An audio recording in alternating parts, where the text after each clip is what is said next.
Pemirsa, petugas pemadam kebakaran Kota Padang mengevakuasi seekor anjing yang terjebak di atas balkon lantai 2 asrama polisi di Jalan Flamboyan, Kecamatan Padang Barat, Kota Padang, Sumatera Barat.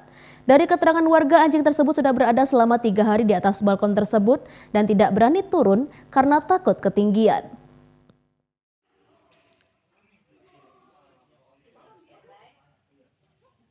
Sebanyak 5 orang personil pemadam kebakaran Kota Padang melakukan proses evakuasi terhadap seekor anjing yang berada di atas balkon lantai 2 bangunan baru asrama polisi di kawasan Flamboyan, Kecamatan Padang Barat, Kota Padang yang masih dalam kondisi kosong.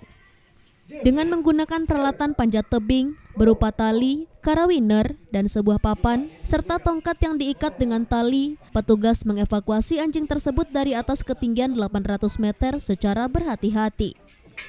Posisi anjing tersebut berada di atas bibir beton balkon dan dalam kondisi lemas karena sudah 3 hari terjebak di atas balkon tersebut.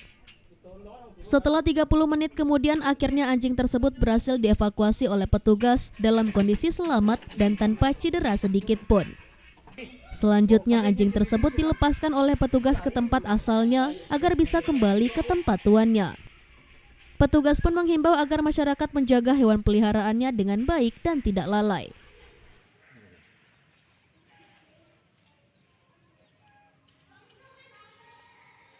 Hari ini Dinas Damkar Kota Padang menerima laporan bahwasanya ada seekor anjing yang terjebak di lantai 2 sebuah bangunan atau posisinya itu berada di atas dak beton. Laporan langsung kami tindak lanjuti dengan mengirimkan 5 orang personil ke lokasi. Dan sampai di lokasi, anjing tersebut dapat kami evakuasi.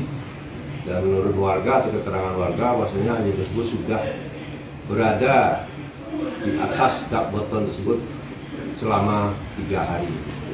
Dan proses evakuasi dapat berjalan lancar dan anjing langsung kami lepaskan kembali.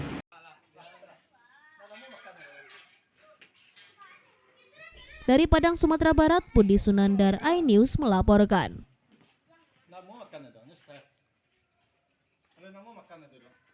Udah